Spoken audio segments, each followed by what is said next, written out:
Okay, this video is going to be on a 2002 Mustang GT. Actually, no. It's going to be on a 2004 Chevy Silverado 2500 HD, and specifically on how to adjust your rear wheel bearings after you have to remove the hub or whatever. If you ever have to take the hub off for any reason, you'll need to adjust the tapered roller bearings. And in this video, I'll show you how to adjust the wheel bearings using this tool and a torque wrench. This is a 6-pin socket. You can see it has 6 pins. And on a 2500, it has 11.5-inch axle. I mean, this one has a 10.5, but it could have an 11.5. 11.5 would be normally found on a 1-ton, but nonetheless, the procedure would be the same. And this would be the nut you would, the socket you would need. And as you can see, the main thing is that you get one that's 2 5/8 inch in diameter. If you were going to go with this brand, it would be a PTW 1270. That would be the part number. That's a power tools. But plenty of brands make them. The thing would be that you make sure you get 2 5/8 diameter with 6 pins. Now, after saying all that, the point of this video is actually to show you don't need the socket. I will show you both techniques. They both work, and the truth is they're both just as accurate. This socket is more for an amateur or a mechanic that has limited skills and or experience. Okay, the process of adjusting the generic technique will apply to any vehicle that has tapered roller bearings. As a matter of fact, you apply the same principles to the tapered roller bearings on your motorcycle forks. Tapered bearings pretty much all need to be adjusted, and the generic technique for adjusting them is pretty much all the same. But the GM technique using the torque wrench is specific to this vehicle because you're going to be putting a lot of torque on it. Although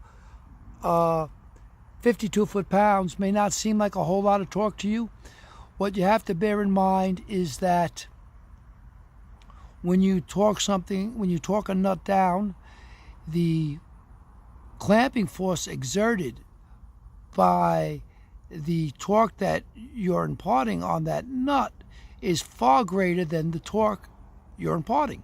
It's magnified drastically because a thread is actually a form of mechanical advantage. That's the principle that a screw jack uses, or a screw press allows you with minimal amount of force to impart literally tonnage in force with the jack or press by virtue of a screw. So, and of course, the finer the threads, the more force, the more it magnifies your force. And the wheel nuts or axle nuts are generally fine thread. So 50 foot-pounds is almost undoubtedly putting tonnage on that bearing. But Chevy says it's okay. So, and it is a pretty heavy-duty bearing, so I'll trust in Chevy. But I wouldn't normally put that much force on a tapered roller bearing, and there is really not a need to. And I will show you when I adjust this bearing in the generic way. Okay, I think I've talked enough about that. Now we will move on, and I'll actually make that adjustment using both techniques and showing you that the end result is exactly the same, whether you use the GM technique with the torque wrench, or if you use the generic technique, which only requires a screwdriver. Okay, I'm just going to fast forward through the preliminary steps required to remove the hub, before you can remove the hub. One thing I will mention, though, is that when you have an axle that has a flanged axle or a differential with flanged axles, you don't have to drain the rear end. You don't have to take the cover off because there's no pin in the differential or locking clip. so that's not an issue. But you still will have some fluid, whether you drain the rear end or not. There'll still be some differential fluid in the tube, so an oil pan is a good idea. And now here you see I'm just compressing the calipers, and that makes it easy. Obviously, makes it easy to remove and certainly easy to put back on if you have your calipers all the way compressed. You can get to the bottom nut bolt with an impact wrench. The top one you're going to need a pipe and a boxing wrench, or boxing wrench preferably. And it's a good idea to use a piece of wire to hang your caliper. And even though the caliper sits on the spring, it sits nicely on the leaf spring, it's still a good idea to use that wire, because if you accidentally knock it off, you could damage the flex line. And now you just pull the rotor, and you're ready to take off the hub. There you go. Okay, so you'll notice there are slots here, and there's a keyway up here, the keyway slot, and a square key, and there's also a clip, a retaining clip, a circlip. You have to remove that circlip so you can get that square key out. So that's the first thing you need to do. Let me see, try to get here. Maybe I might be blocking the view, but you use a pick and it comes right out. And here you go. That's the retaining clip. Take that, don't lose that. It's good to have a some kind of container to keep everything in, keep it from getting dirty, and keep everything in one spot. Now you got to remove that keyway. Mine's sticking out a little bit. If it wasn't, you could use a magnet, but since it's sticking out a bit, I can grab it with a pair of needle nose. But it's actually tight in there. Okay. Let me bring the camera closer.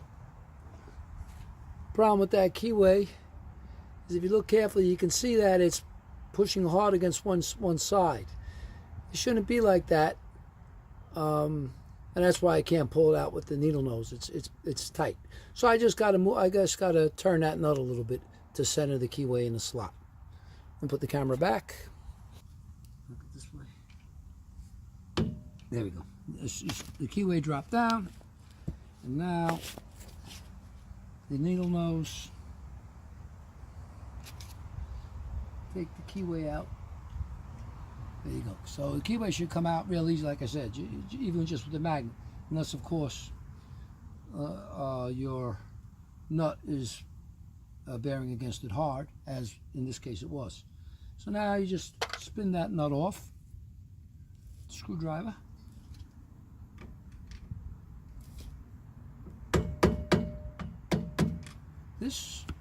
I'm hoping my bearings aren't shot, because this seems to be pretty tight on there.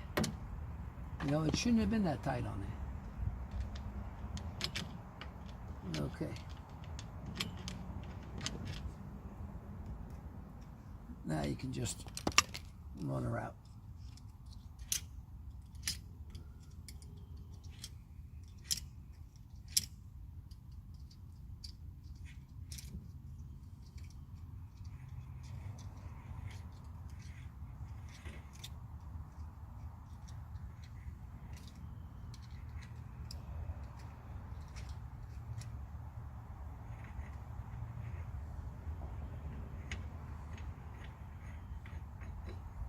Okay, there you go. That's your nut. As you've just seen, all you need to do is take a screwdriver, put it in one of these holes, then a few light taps with a hammer, and remove the nut. Absolutely no reason or no need for a special socket. Okay, now you're ready to remove your hub. It might be a good idea to put an oil catch pan under there in case you drip any oil. Now, you should expect some resistance from the oil seal, but a little twist and a good tug, and it should come right off. Now you can go ahead and do whatever repairs you need to do. Replace your parking brakes, maybe your bearings, your seal. In my case, I'm going to be replacing my dust shield. As you can see, it's all rotted off.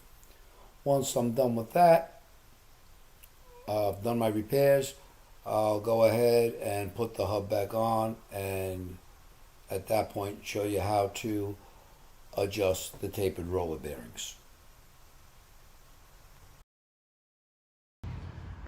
Okay, now the hub ready to go. I'm going to slide it on. You can see the shaft is all nice and clean, lubricated up, and so is the seal and the bearings. So now I'm going to slide it on. And you be careful, be gentle. And another thing to keep in mind is you got to feel it, because it does hang up a bit as you're sliding it on.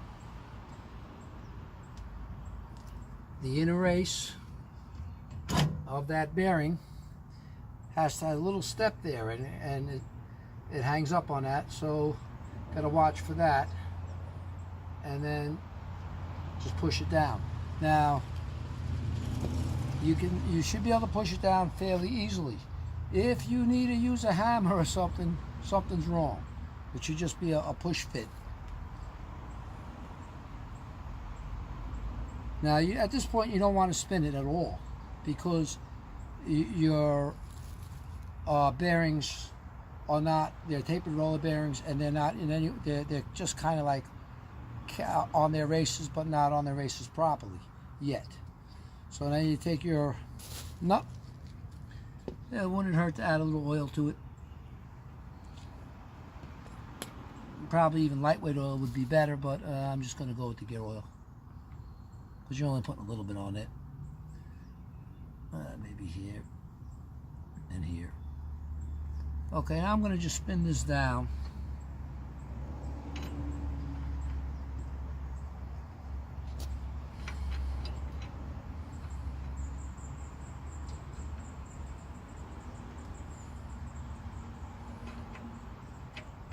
Get the threads lined up. Same thing with this nut. You should be able to spin it down, really easily. If you can't, something's wrong. So just spin it right down.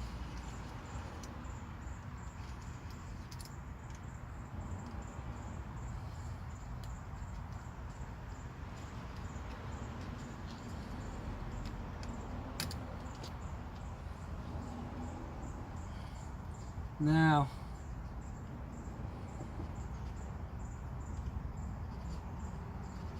I was making contact with the bearings, so now I'm going to test the preload. I'm using a 3/4 torque wrench, which is overkill for 52 foot-pounds. It's at the very bottom of the scale. I mean, it starts at 50, but my 1/2-inch wrench is a beam style. My 3/4 is a click style. For this operation, it's a lot more convenient with a click style. Oh, that's all. Just tighten it, making sure you push hard against here so that it doesn't pop off of the pins.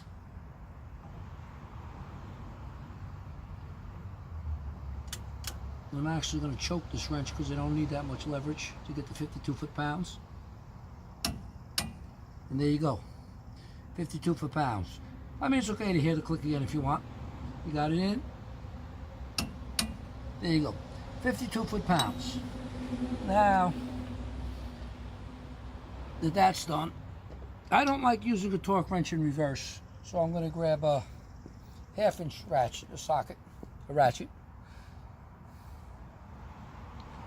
Okay, so got a 1/2-inch breaker bar.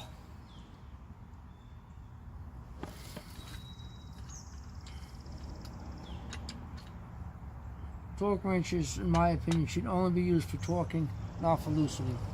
They're not a general purpose ratchet. You know, they're a very specific type ratchet for, you know, for torquing. You want to keep them accurate. Breaker bar, no problem. Do anything you want with it. Put a pipe on it, anything. Brakes, return it, get a new one. Alright, so here, now the next step is at 52 foot-pounds. You're going to loosen it up. And loosen it up till it spins, so till the nut spins freely.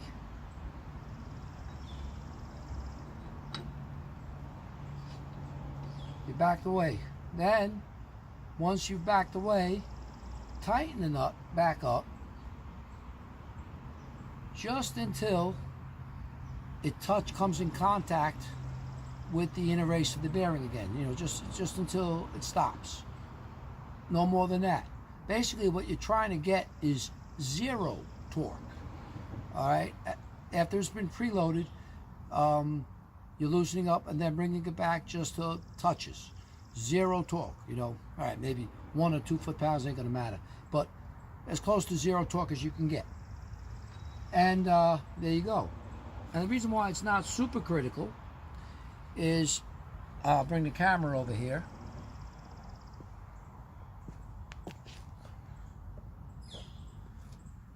You have to line up the keyways. You got half a keyway at the top there in the shaft and half a keyway in the nut. Now, the keyway you're going to line up to is when you rotate it in a counterclockwise direction, loosening the nut. So the one that's going to go is that one right there that I'm kind of focusing on, not this one. You don't want to make it tighter. You only want to make it looser. And you can only go to the nearest keyway. So you can see this isn't super precision. You know, there's about, if you measure along the curve of that nut, there's about 1 inch between keyways. Okay? So, but that's where you go. That's the keyway I'm going to line up to. As a matter of fact, because I'm going to show you the other way, without using a torque wrench, how to set the preload, I'm going to mark the setting that we're supposed to go to. I'm going to mark that keyway with a paint spot. I'll be right back with see if I can find some paint, and I'll mark that keyway on the nut with some paint.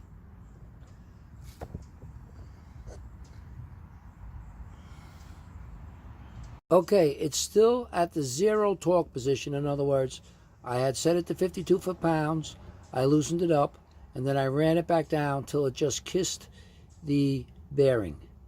So that would be zero foot-pounds. And now the next step is to turn it in counterclockwise direction to the nearest half keyway on the nut. And you can see I marked that keyway with some white paint. So just take a little screwdriver. Let me get a screw, and it will, you know, since it's at 0 foot-pounds, it's not going to take any effort to move this. Very minimal. And move that slot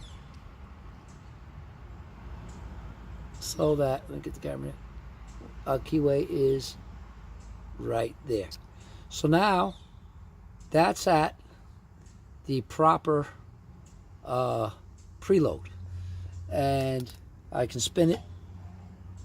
You know, I should put the keyway in, but I'm not going to yet because I want to show how to set it without the pin wrench or a torque wrench, and that I'll wind up at that very same position, because like I said, you can see it's not super precise anyway.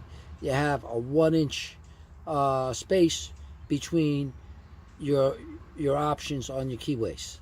So, but here, I spin it, and it feels good. Okay?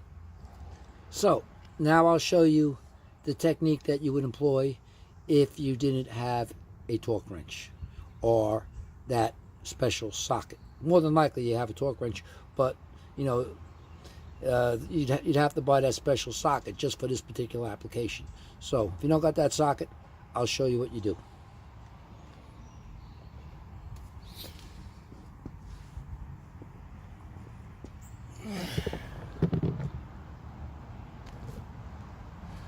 Okay, now what I'm going to do, actually let me do it up close up so nobody accuses me of rigging it.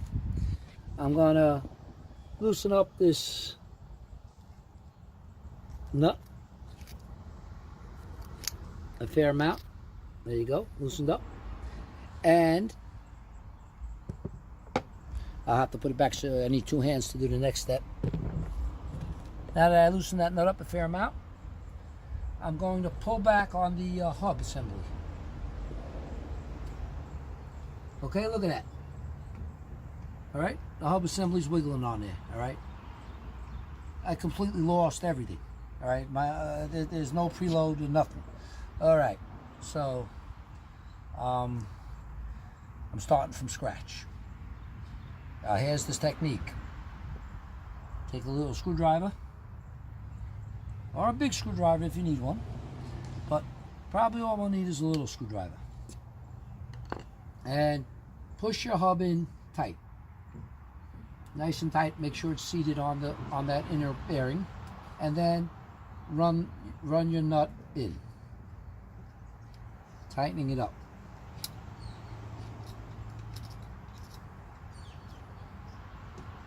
Okay, once your nut's tightened up, maybe take your big screwdriver, make sure it's clean, and get on the put it at a tangent and engaging one of those pins, and just give it a tap. Not too much. And now start spinning. And notice how it's turning. Now, the problem is you have that, you got to remember, this is harder to do when you have a seal in there. Because the seal, you got to kind of account for that. But you just spin it. And you have a feel. You can also see if you feel solid. You should feel no wiggle. And it feels pretty solid without a wiggle. So, you're in pretty good. And it's spinning all right. Now tighten up a little more. What you're looking for is to feel it get harder to turn. So only a little bit more, you should feel a difference. You should feel some resistance. Let's get it where I don't mess up the gasket any more than it is. And now try spinning it. It's slightly harder, but I want to feel it even a little better. It's not going to hurt it, because remember, I'm not going 50. I can tighten this up as much as 52 foot-pounds without harming the bearings. So, and I'm purposely not using the socket because I want to show you don't need the socket. Okay. Okay. You can definitely see that it's harder to turn. Now all you do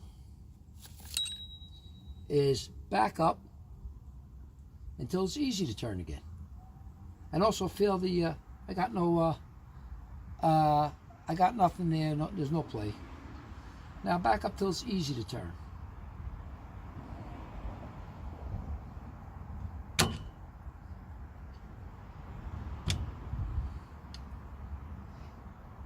A little more.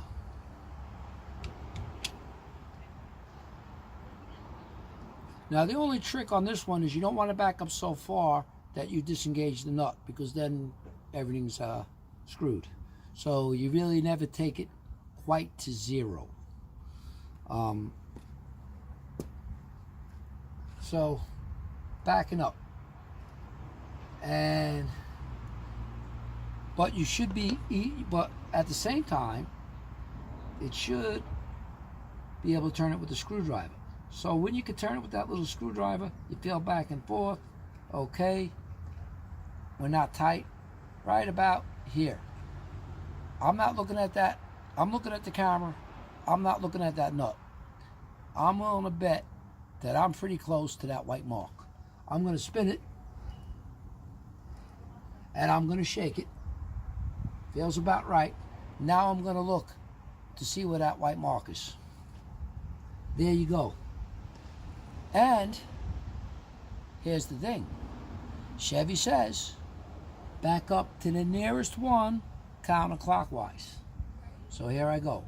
counterclockwise, which is that white mark is the one nearest counterclockwise.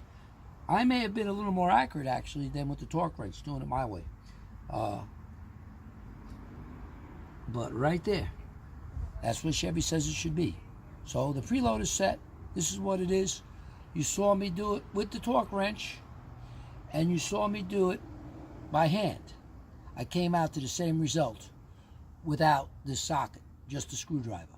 So all you need is really just a little screwdriver, but, well, a big screwdriver too, because you want to, you do kind of, you know, give it a bit of a preload, but you don't need to give it 52 foot-pounds of preload.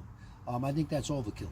I'm surprised that I would never have guessed that the bearing could take that much. I would be wary. I mean, I know they're strong, but still pressing down them, I would think would you know, potentially damage the bearing. I wouldn't normally do that, but since Chevy says you can, I'll trust him. But the technique I use works. And what I'll do, just to further prove it to you guys, I'll do it on the other side first. When I do the other side, I'll do it first with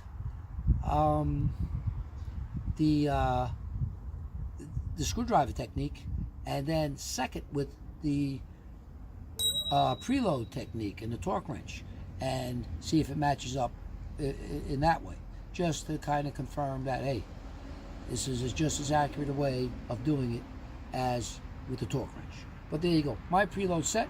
Next step, piece of cake, you take your keyway, which I have in here, kept it safe. You don't want to lose that, otherwise you got to go buy a new one. Can't put the truck together without it.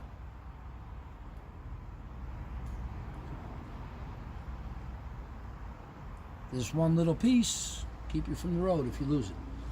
Okay, so slide the keyway in all the way. Then you got your retaining clip. You basically just wind this on. As a matter of fact, it doesn't sit in a groove. It sits in the threads. So clean that up a bit. You don't need to go crazy, just wipe it down with a rag, it'll be good enough.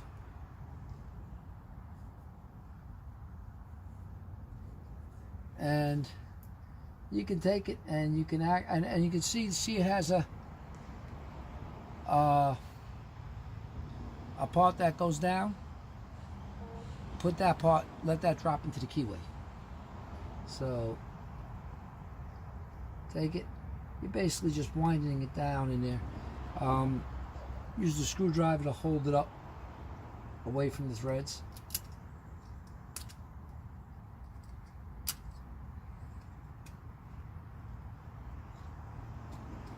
And make sure it's all the way down as far as it can be. But you know, it's only going to go to the nearest thread. Make sure it's engaged. And you're good. That's all set up. Your keyway is secure, and your preload is set. We're good now. It's seated. That inner, that sail is on its shaft, and that inner bearing is actually pressed in, into its race. Now, I'm going to run the nut down. Where's the nut? Right here. Here's the pin nut. But this time, I'm not even going to use this socket, because remember I told you, I was going to show you that you can adjust it, and I did demonstrate that it's the same whether you adjust it by feel or you adjust it with the way GM tells you to, with the torque wrench, instead of the 52 foot-pound preload and then backing up whatnot. What I'm going to do is, first I'm going to do it by feel, and then I'll mark it. I'll mark the keyway that I find, that I say is right. Then I'll loosen it all up and back it off, and then we'll go ahead and do it with the GM way, and we'll see if we come out to the same keyway. We came out the same last time, but last time I did the GM way first and the feel technique second. This way I'm going to do the well, I should call it the manual technique. I'm going to do the manual technique first, and then the torque wrench technique second. So we'll do it the opposite way, and if we come out with exactly the same keyway, at that point you should be convinced that both ways are just as accurate.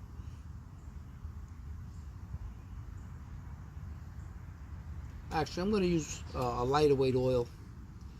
Just, I don't think it's really good. This isn't synthetic oil, but this little amount isn't going to really matter. Probably just going to stay on the threads for this whole life anyway. I'm going to run this nut down.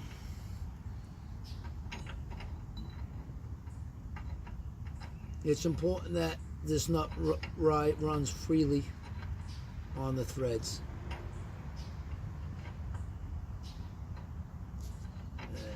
Getting it started, and sometimes a little bit tricky. It is fine thread.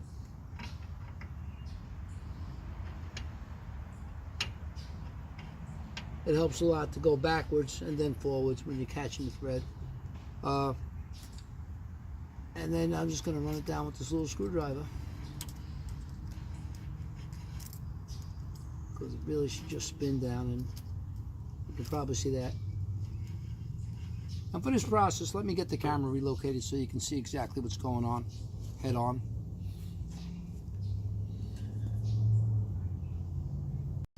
Okay, so I'm just running this nut down.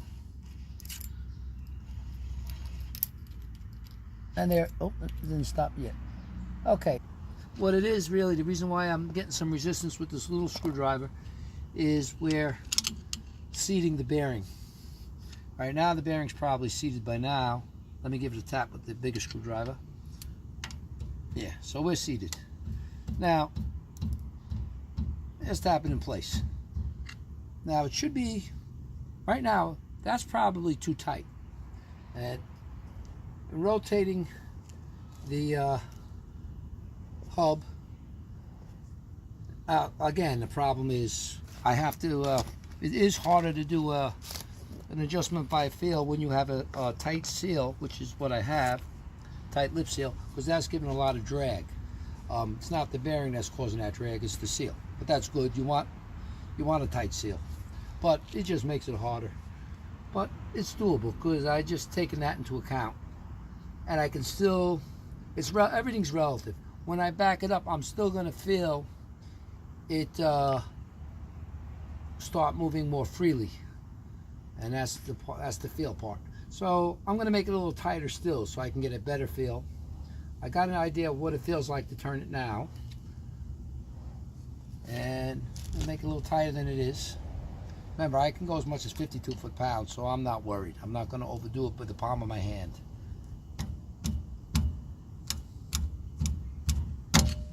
Okay. I can definitely feel a difference. So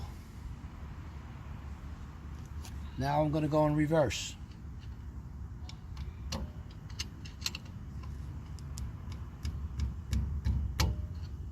And I'm going to go in reverse until the nut kind of moves easy. But I still have torque on it so that I can't move it that easily. I moved it easily with the little screwdriver, so I'm going to go back with the little screwdriver, and I'll get it as tight as I can with that one, but not really, just to feel it, and spin it. Okay, that doesn't feel too bad. And back up again.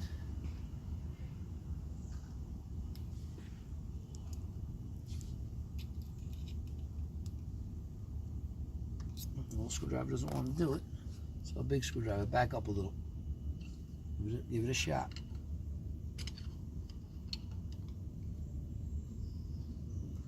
Now let's see if I can move with the little screwdriver. No. Alright, there we go. So now I'm going to go forwards again. Well, actually I'm going to spin it here.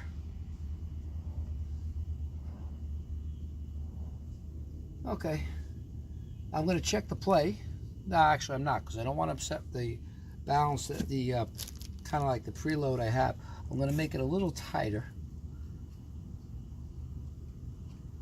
Right there. And I'm going to see if I have any side play now. I'm going to spin it and see if I have any side play at all. I don't have any side play. So I'm going to figure that's about good. I'm close to my sweet spot now. Now, I'm going to back up again. What I'm trying to establish is that zero torque point. And then I'm going to come forwards till I just have I give it a little bit of torque when I'm doing it manually. So it's a hard kiss. Now I'm going to spin it. All right, I like it. So I'm saying this is where it goes. Now, there's my keyway slot.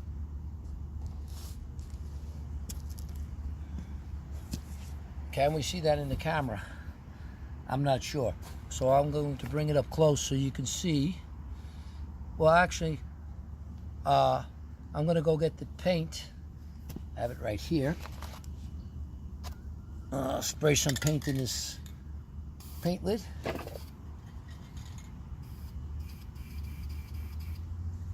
All right, I got some white paint now.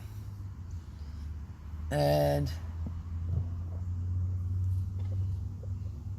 there's the keyway. Now that keyway, that's half on and half off. The other keyway, I'm saying that one should be rotated forwards.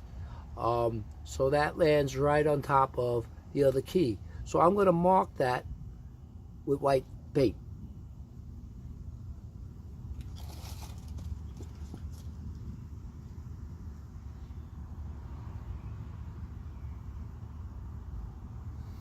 Okay?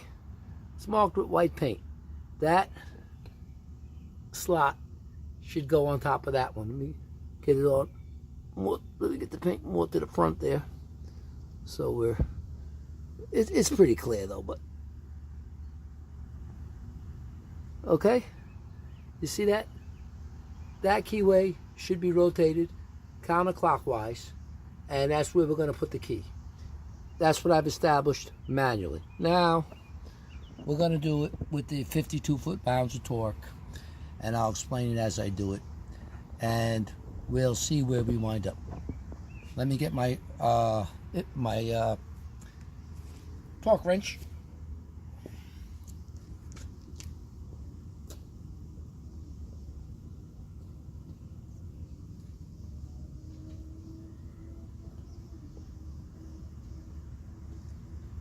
Okay, so just like I did on the other one,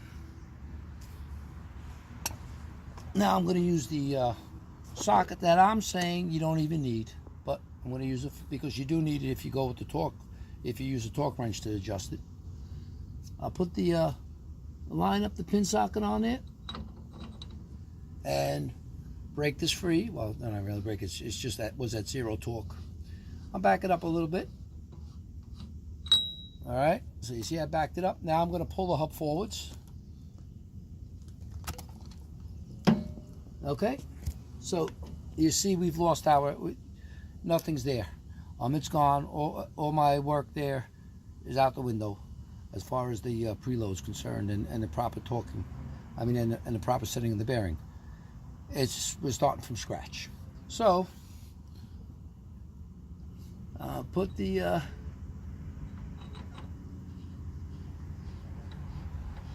tighten it back up again. We'll get it hand tight. Then put the torque wrench on.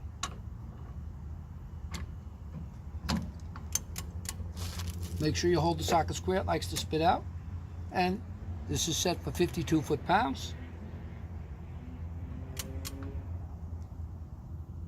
With a 3/4 torque wrench, it really won't take much effort at all. There you go. Now the preload, we've compressed the bearing. Now, the next step, I don't want to use the torque wrench for that because, like I say, torque wrench, to keep your torque wrench accurate, only use it for torquing, never anything else. I'll loosen it up with a breaker ball.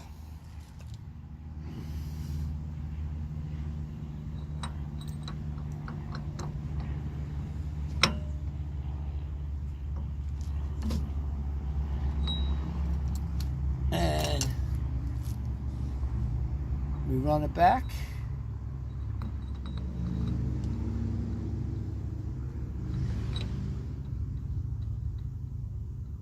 All right, we're there. Now just till it touches. I just run it by feel. This part's still feel. Just till it kisses. You pretty much want it at 0 torque. There's really no, it's just less than finger tight. Just kissing the bearing. Now, I haven't looked at it yet. We're going to take the camera. We're both going to look at it live. We're going to see where that white mark I made was, where I say it should be, by feel, and where it should be if we go with the procedure by GM with this, using this pin wrench and a torque wrench. Let's see. Will you look at that? What a surprise, huh? That is pretty close. Actually, I was probably, remember that you got that 1-inch range.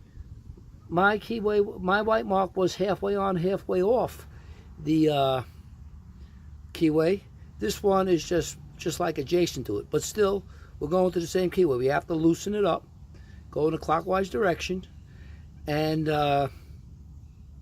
slide the keyway in. So there you go. Proof positive. Did it on both sides. This side I did the manual way first and then did it with the torque wrench and the pin wrench. The other side I did it with the torque wrench first and then with the and then I did it manually with a screwdriver, and as you can see, came out in both cases I came out with the same results. So there's absolutely no need for this socket. You don't need, everybody thinks that they have to get this pin socket if they want to accurately adjust their bearings. No need at all. You can take that off with it with a you can take the nut off with a screwdriver, you can tighten it up with a screwdriver, and you can set its preload with a screwdriver. You don't need this pin wrench. You just have to follow the procedure I showed you. Okay, I guess I might as well go ahead and put my, keep the camera rolling. Even though I already showed you this, show it to you again. Here's your retaining clip. Is the camera on where you need to see? Kinda, sorta. Let me angle it better.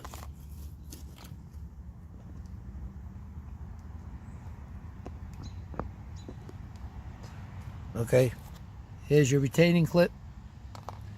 Here's your key. I'll clean the key off. Now I'm going to back up the nut so that the both keys line up with the white, the one marked white, because that was the same key we came up in with both trials, doing it both techniques. Slide the key in, and then clean off this ring. And again, there's a little portion of this ring that points down. That part you want in the keyway, obviously.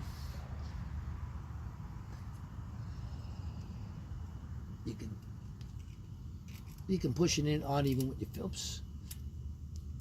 If it's not lined up right, just slide over, back and forth. This slippery little bugger. Okay, get him in the key, and now you can push it down with your fingers or the little screwdriver. The little screwdriver is probably easier. Remember, it's just going in the threads. There is no slot. There's no preset groove for it. It just goes in the slot. And there you go. So, not all the way down here. Okay. Now, that's it. Now we can put the axle in.